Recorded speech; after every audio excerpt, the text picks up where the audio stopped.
Hey everybody, welcome back to GWN. I am Noctaire, your host. So I wanted to talk a little bit today about GiBoCC. But before we jump into that, quick reminder, hit that subscribe button down below if you're not already subscribed. And I've got a Patreon site now, patreon.com/Noctaire. If anybody would like to throw a little love my way, feel free to do so. It'd be much appreciated. So GiBoCC, what is GiBoCC? GiBoCC is Boxer Giants, that's the GI, Bombers, that's the BO, and Cannon Carts, the CC. And what you do with the GiBoCC is you disrupt the pathing, send in the Giants to tank, and then finally the Cannon Carts to provide maximum destruction. And it works great against really a whole lot of different base designs. I'd say probably the only place that you don't want to use it is when you have a lot of walls to break through. Now, most of the base designs that you're going to see, they're typically going to have 2 layers of walls. You've got this one with that kind of eyebrow-shaped apron up at the top up there. That's one layer. And then just inside of that is another layer in the form of a top apron that goes around, around where that archer tower is right at the very top.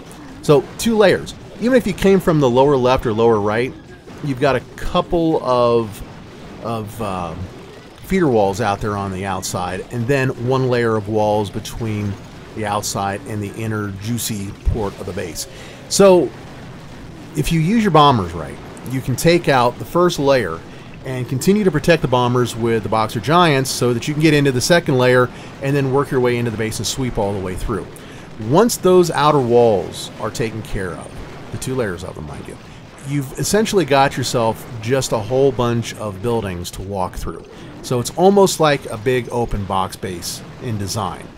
That's the way the GiBoCC strategy is going to reconstruct a base after taking down the pathing.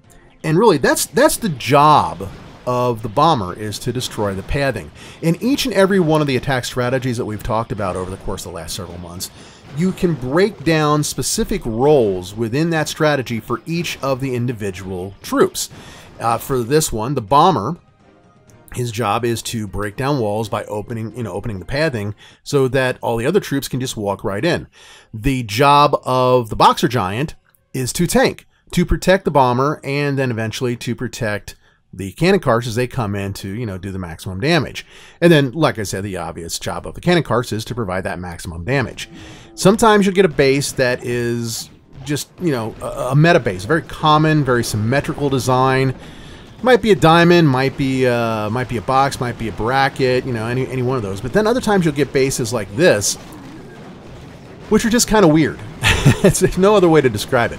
You've got 3 layers of walls down there on the bottom right that are protecting that builder base, the builder hall itself, from any inbound attacks. Now, you could attack from down there, and the fact is your bombers could work their way through.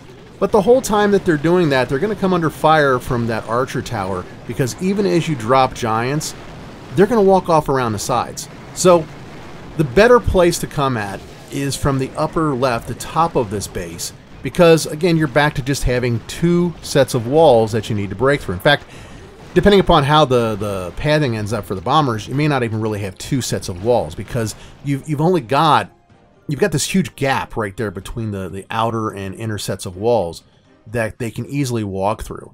Now here we have a more conventional base. It's more of a symmetrical design with just 2 sets of walls, apron at the top, apron at the bottom, a big gap at the top there, and a smaller gap at the bottom. A lot of times you'll see this base literally flipped over such that the bottom is the top and the top is the bottom.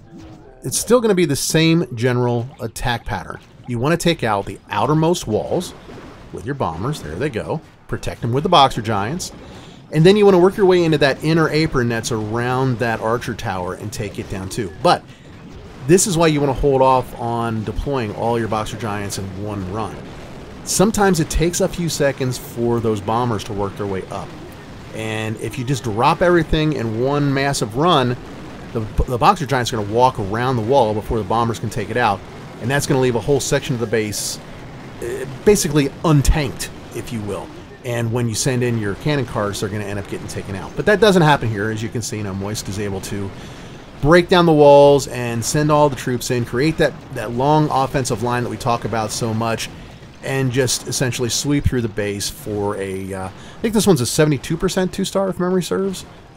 Yeah, because those bombers are able to take out one last building at the very end of the attack. That's the fun of the bombers. If you can keep them alive to the end, they'll get you anywhere from 2 to 4, 6, 8, sometimes 10 or more % of additional destruction. So, thanks a lot for sticking around to the end of the video. If you got any comments or questions, please do drop them down below. Ideas for more videos, I love to hear about it. Send me an email at nocter@gmail.com as well. I reply to every email and every comment that I get. I'm going to get out of here and hit up some more clan games and some more pushing. Y'all take care and keep on clashing. Bye-bye now.